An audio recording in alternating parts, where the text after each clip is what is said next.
Morning, everybody. Oh, thank you. You might want to take that back later. You never know. Um, my presentation is titled, Anyone Can Build an Online School. And I do firmly believe that. I don't think everyone can, but I think anybody can.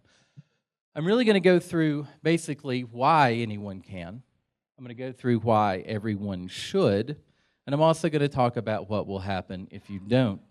Now, this presentation is slated to be 30 minutes, and the slides that I have prepared either will go over that or under that. I'm not really sure, because I have no idea. I've never given this talk before. But when we talk about why to have an online school, the first thing that the people that make decisions like are things that don't cost a lot, right? Every school budget's in a crunch every year. I've never worked for a school that said, hey, we have tons of money. Let's spend it on some cool stuff. That's never happened. So, first of all, low overhead. For example, my school has 300 students. They all work from home. They never show up on site. They don't have to, except for state testing. So I don't need a building. I just need some office space. So that doesn't cost a lot. The other case is a flexible schedule. The world is changing. The world of work is changing. Not everybody works a 9 to 5 anymore. A lot of people telecommute. People in larger cities have like these monstrous commutes to work. I live out in the sticks, so I don't ever have traffic or anything. But flexible scheduling helps in a lot of different areas. I've even read about schools in Las Vegas where people work, second or third shift in the service industry, and so they have schools that reflect that. An online school is on-demand learning. Equal learning opportunities for students. You can look at this several different ways, but think of that shy kid that could have really shined if he or she weren't so shy. Online, they don't have to deal with that. I have a lot of LGBT students who were bullied where they were. They don't have to worry about being bullied now because they do online school. So it's sort of an equal opportunity learning environment. Also, if you think of some of the stigmas that come with being lower socioeconomic status, those students don't have to worry about, those sorts of things. I feel like online schools prepare students for higher education because you can't hardly take, or you can't go to a university in the United States now without having to take some form of either blended or online learning. So this helps them prepare for that and that sort of independence. And if you are a public school right now, a lot of the students that are in your school can go to any private sector online school right now and pay some money and do some work and get a diploma. Those are only going to increase. And I'm a public school guy. My school is a public school. We're going to lose students to those types of companies if we don't start doing something to address all of everything that I said before. And they're not that expensive. I know one that only costs like $40 a month. So you can afford it. It doesn't cost much. Some of your students need it right now because of the flexible scheduling. Students with illnesses, students that have other things going on. All of your students will need it in the future, and you will lose students in the future if you don't adopt it now. So that's basically my case for why we need online schooling. One thing that, and I feel crunched for time, that's why I'm rushing a bit. Please interrupt me and ask questions during this. I want it to be pretty loose. Usually I like to present to smaller groups, so don't feel like you can't do that. So if you look at the number of full-time online students and how that has grown, even since 2007, the trend's here. However, states that are offering online classes has gone down, even though the trend for students is very upward. It's only going to continue to be that way. And I don't think that the solution for this is at the state level. I think the solution for this is at the local level. Every high school, and I would even argue middle school, should have online components where if you have students who need online schooling, you can just say, hey, you're going to do the online model and then figure that out. So, getting started. The first thing you need for an online school is an LMS. So that's pretty easy. We're all at Instructure Con. Canvas is the best LMS out there. I'll say that unequivocally, because when I decided to adopt Canvas for our school, we were using Moodle in our first year. And that was fun, but it wasn't what we needed. And so we looked at every single LMS that we could find, even Sakai, which I don't think exists anymore. It may in some form or fashion, which was named after an Iron Chef, which leaned me that way, but I didn't like it. So I chose Canvas. And, then you have to decide, am I going to build like a standalone school like mine? My school has a school number. We have a mascot. We're the Wolves, or the Dire Wolves for the Game of Thrones fans. And then, or are you going to make it just part of your existing high school? So, and then you have to find the right people to teach your courses. Because if you don't do that, then your school won't last very long. And then you have to know what your state laws say about virtual schools, because it kind of varies from state to state. In Tennessee, any LEA can create a statewide virtual school. That's why mine exists. In other states, it's different. The law that allowed that in Tennessee is part of like the ALEC package of legislation that goes out, and so that might be coming to a state near you. So what I want you to know is you're lucky. If you already have Canvas, you're really lucky because you've got the LMS part figured out. If you have blended learning, then you're halfway there, much in the way that you're in the shallow end of the pool instead of the deep end. And your state laws will drive the direction you go, and your online instructors will either make you or break you. So really, I want to focus on the instructors right now because I want to tell you what I look for in people to get the right people. And I'll brag on my teachers. Right now, every teacher that I have and that I've had for 3 years, for 3 years of their data, they're all level 5, which in Tennessee, that's the best you can be. So that's something to be really proud of for them because they've done really well with their data, and our school has done really well. So the first thing I look for in a online instructor is a high content knowledge, because that's something I can't teach them quick enough. And that's something that I kind of expect them to have. I expected them to have learned that before they even decided to be a teacher. So that will also help them with course design in that they know the deep ends of their content. The other thing I look for are excellent communication skills, because obviously in an online environment, you have to be able to communicate. You have to reach out to students. You have to tell the students, hey, stop, starting your work on Thursday when it's due on Friday. You should probably have started that on Monday, which procrastination is the, dragon that we all have to slay in online learning, I feel. High charisma, and you think that people teaching online could, in a sense, be basement-dwelling trolls, but they really can't. They have to be people with engaging personalities in order to engage your students. If they're creating YouTube videos, you don't want them, being very monotone and talking about their subject, because you don't get passion out of that. Students don't get engaged with that. And when they're talking to students, you want them to be very engaging. Teaching experience is another one. We all get mystified with technology sometimes, and we feel like that 25-year-olds are the only people who are proficient at technology. Like I hear all the time in different meetings and things, well, the kids, they all know how to do this. Well, the kids don't know how to do this. And it's just like the 25-year-olds, they might be really good on Twitter, but they might not have the whole instructional technology piece figured out. So I look for teaching experience because they know the important parts of instruction, which are where are my students going to get lost and how can I prevent that ahead of time? And sometimes you have 25-year-olds who already know that, and that's great because they're cheap too. But you have to have that. Otherwise, you just have this flat online course that cannot be redirected when it needs to be.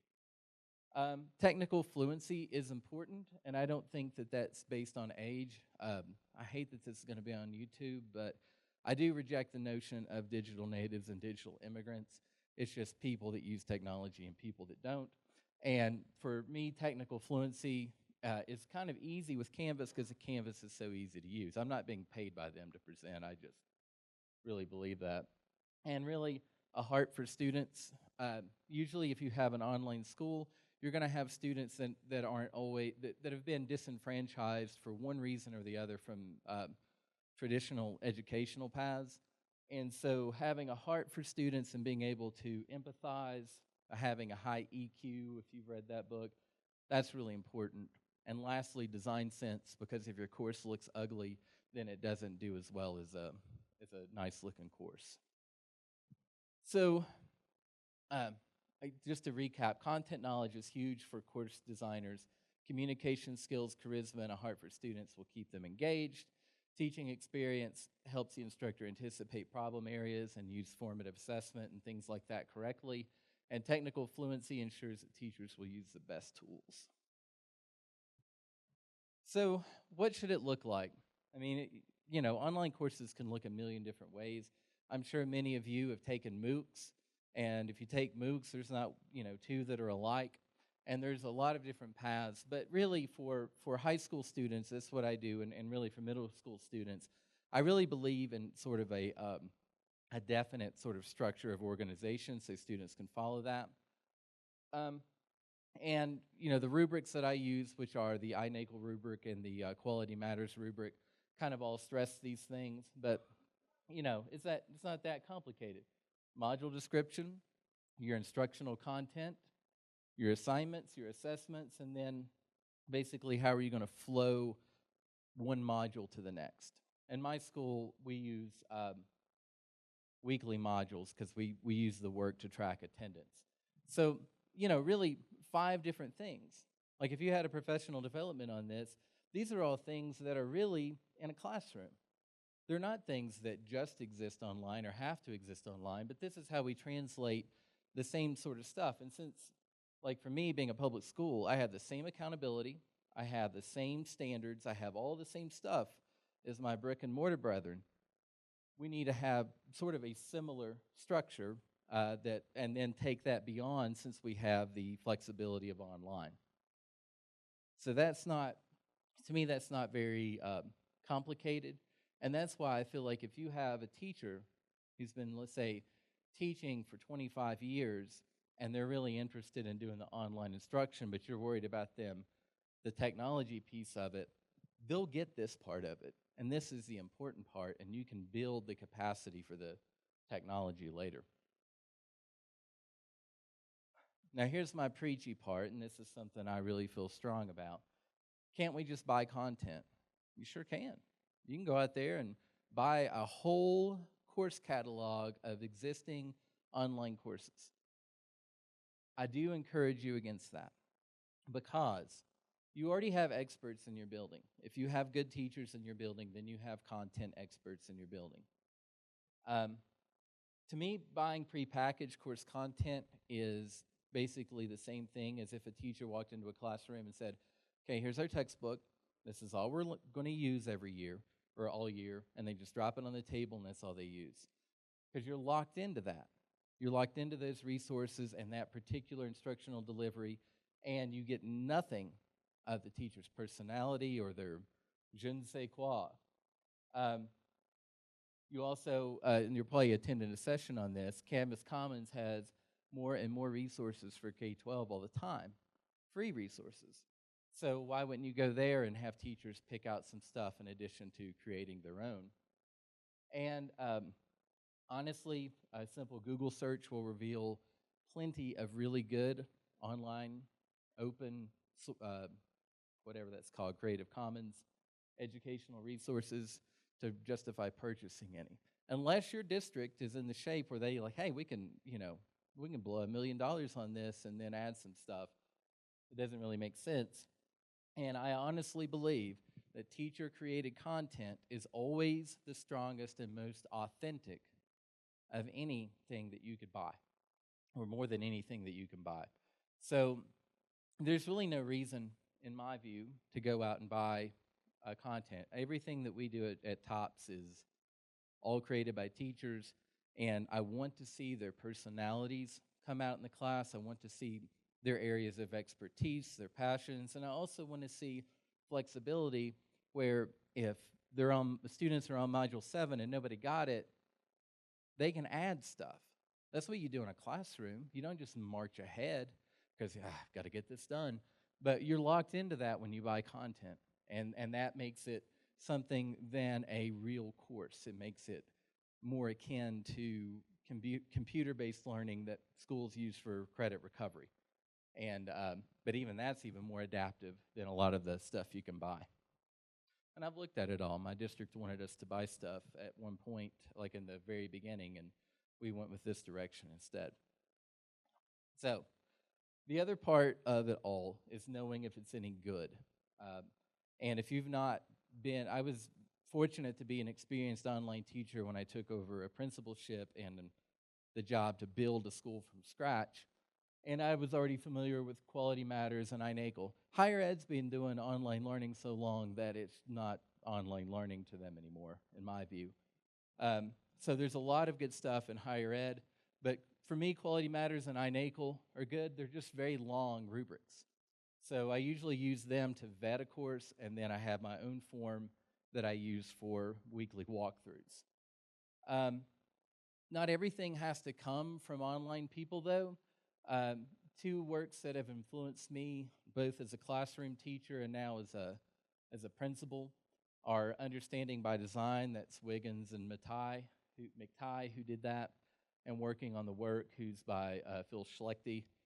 Those are both really good resources. Understanding by Design just talks about unit planning, basically, and how you should do it with the end result in mind. And Working on the Work talks about creating authentic, engaging work for students. Those have been really influential, as I see that they impact online courses more than some of the other stuff that you can find. So to recap this, use rubrics to make and then make your own. If you bold, the Quality Matters and iNACL rubric kind of have all the same stuff in different places. So you can come up with like a 10-item checklist that you can go through an online class every week and look at things that you can't do in a regular classroom, like feedback. You can see every bit of feedback in Canvas that a teacher gives students, and think of how powerful that is. That not only do you know what grades students are making, you're seeing the mistakes they make, and as an instructional leader in your building, you can have some really good conversations with teachers about that. So the last part, and this part is sort of a bit abstract, is the part about school culture. And if you're going to have an online school, or if you're going to have an online component to your existing traditional school, you have to have culture. And if you don't purposefully create culture, whatever culture arises will exist. So you'd like to have some control over that. So how do you build school culture online? Well, we have gone the social media route of doing that. We have Facebook, like a main Facebook page, and then we have closed parent and student groups. That way we don't have interlopers, it's just us. And then different classes or teachers will have their own Facebook page. And honestly, there are fewer and fewer teenagers on Facebook than there were 3 years ago, but because their parents are on there, and who wants to be the same place your parents are? But like teachers have created their own Facebook groups where they post reminders and assignments and everything. That's been one way, and it's a good way to have just sort of conversations that are not directly related to school. Like we talk about Doctor Who all the time. I've had to watch Doctor Who so I can know what my students are talking about. It looks like a bunch of Muppets to me, so I'm just not interested. Pinterest, we've used that. I don't look like a Pinterest guy, and I'm not. But my assistant is a Pinterest gal, and so I said, just go nuts with it. And she pins stuff all the time, and parents and students love that. Twitter, I have a Twitter, and have a school Twitter and a personal Twitter, and that's been okay. They haven't jumped all over that. YouTube channels, every teacher in my school, since we're a Google Apps school, has their own YouTube channel, and I use these for announcements. We have contests like a talent show, we have like a poetry contest, poetry reading, that sort of thing. So we use YouTube for that, because all of our students have it, and it's really neat. We have a student council, and I let them make decisions, or at least I give them that impression. But that was a joke, but I forget I'm on YouTube. I can't make jokes and not tell them that they're jokes. But yeah, I have student council, and they make decisions about things. Our first year, they got to pick our school colors, our mascot, and we don't have sports teams, so it's not like anybody's wearing a jersey, but it also means we're not locked into any particular color scheme, which is nice. So I don't have to like buy a new wardrobe of like purple ties or something that brick and mortar people do. I see them doing all the time. Service organizations like National Honor Society and Beta Club, we have those. And we're developing next year a school paper. We haven't done that yet. So that's going to be kind of cool. But all of those things are things you would see in a brick and mortar school. You can put them online, and it really impacts your culture. Another part of our school I didn't put on here is I require all students to do 25 hours of service in their community every year. And I do that because I don't want them to lose all social components and only have online social components. Plus, I think it's important. You know, I think it's good that students do that, and that's part of their capstone project. So yeah, there's me doing an announcement. I forgot to take my headphones off that day. There's sort of a snippet of our student group on Facebook, and that was a student drawing of our wolf mascot. It looks a little bit lionish, but that's kind of cool, like a wolf and a lion mixed together. Be a cool animal. And you can see we have an awards video up there. We do that every semester to honor students who have been high performers or have really improved. So really, the best way to build culture for me is discussions and courses. And my school is from one end of Tennessee to another, which takes about 10 to 12 hours to drive from one length. So it's a long state.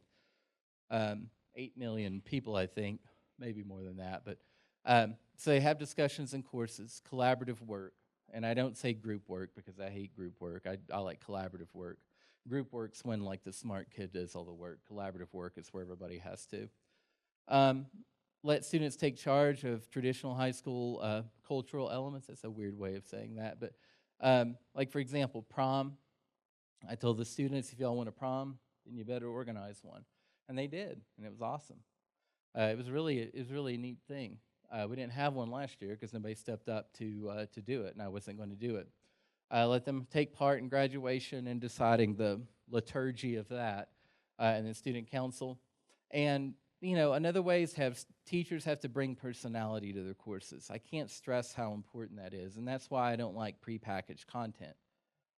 It needs to be theirs, just like in a brick and mortar school, it needs to be theirs. And again, your culture will be whatever you show to students. And if you decide that you're not going to address culture in any way, then whatever culture arises will arise. And that sounds very post-apocalyptic, and I mean it that way. So, you know, and you can go back to any school building work and that talks about vision and mission and how important that is, and that will also shape your culture. So before you even decide to have an online school, you better know what it looks like 5 years from that point. What are we going to look like 5 years from now? And that will also drive your decisions and your school culture and help you sleep at night. So do you guys, I always put Bob Ross in every presentation I do, and I don't know why. I just did it one time, and then I was like, I'm going to do this every time. Do you guys have any questions? Okay, the green hat. Okay, he asked what percentage, yeah, I remember. He asked what percentage of my day is synchronous for our students, and it's 0%. We are asynchronous, but we have weekly deadlines. And does that say 5? Okay. So what we do is we assign work on Saturday. They have until the following Friday to get it. And there's a lot of content that they can go through to learn. Usually they'll email teachers questions or visit teachers during their office hours to get one-on-one or group help. Well, let's go back to him first, and then I'll go back to you. He asked if I were fully online and not blended. We are not blended. Fully online and all full-time students, no part-time students.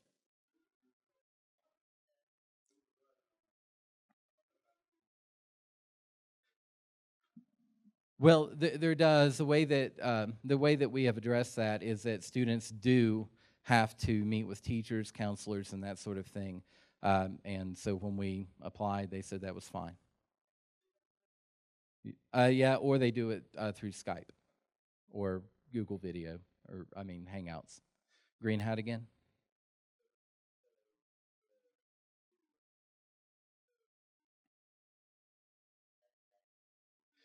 Yes, sir. He asked my weekly assignments, or that's to meet ADA requirements. If you don't know what ADA is, it is average daily attendance, I think.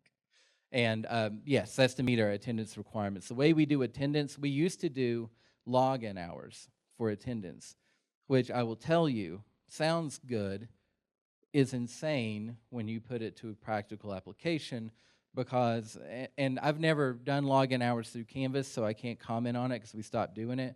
But back when we were in Moodle, bless our hearts, kids would log on to Moodle and just alt-tab to whatever, and then they're on Moodle for like 12 hours a day. It's like, oh, wow, this kid's like rocking and rolling. Oh, wait, he didn't turn in any work.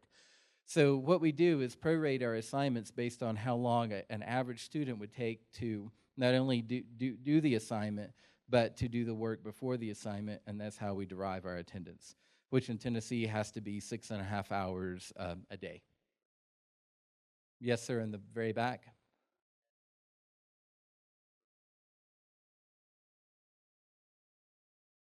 Yes, he asked if our school had, did you say A through G? If we had everything lined up for our school, for universities, yes. We are, and we have to. I mean, for the state of Tennessee, we have to meet the diploma requirements. We actually we require 2 credits above the minimum because I want them to have a rigorous kind of computer training. Because believe it or not every student that goes to an online school is equipped to do things on a computer. But I think that's just true of everybody. You know, grandma thinks you're a computer whiz because you can get onto her Facebook in like 30 seconds, but that doesn't mean that you're good at using Word and Excel and PowerPoint and everything else you need to do. But yeah, we have students in places like George Washington University, University of Oklahoma, that have gone on and been very successful, and I'm really proud of that.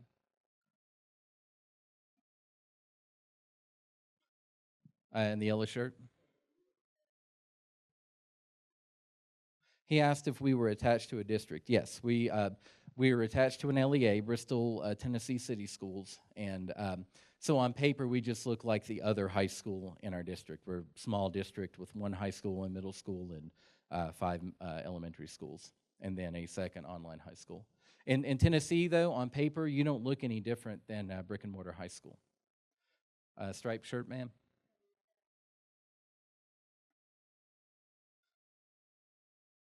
She asked if there were tuition. It's state sponsored. The way it works in Tennessee is that you get what's called a BEP allotment, which is Basic Education Plan. So when a student leaves another district, let's say Memphis, they leave that district and attend online school in my district, the state funds that would have gone to Memphis then come to my school based on a very complicated plan that I don't really fully understand yet. In the blue shirt? What is a virtual? It looks like he asked what a virtual prom looked like, and I'm thinking of all kinds of jokes that I could make that are inappropriate, so I'm just going to go with a straight answer. It looks like a regular prom because they all have to drive somewhere. Some kids had to drive like 8 hours to be at our prom, and luckily it was awesome. But it was, just looks like a regular. I had to DJ it because I have a small staff, and so we all had to pick jobs, and I decided to be the DJ, and I learned to do the wobble.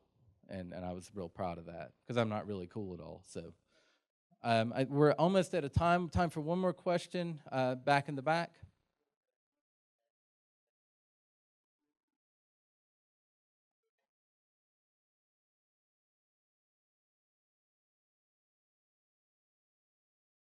Yes, he asked if we had admissions requirements for students. Yes, we do. Basically, I want them to be on track to graduate on time. If they're behind on credits, we do a 4x4 block schedule. I don't do any sort of accelerated learning. And so what we do is only admit students who are capable to graduate on time, but I don't do it like a, kind of a snobby private school where I only take in people that have 4.0s. I'm looking at credits more than I am anything. I look at credits and attendance because that will tell me everything I need to know about if they can be successful or not. I appreciate your time. Sorry to be Johnny Lecturer up here, but that's just what I was stuck with today. If you go to the Canvas community thingamajig, I posted my contact information in the comments. We can carry on this discussion until the world ends. So ask questions. I'll be looking for them in there. Thank you so much.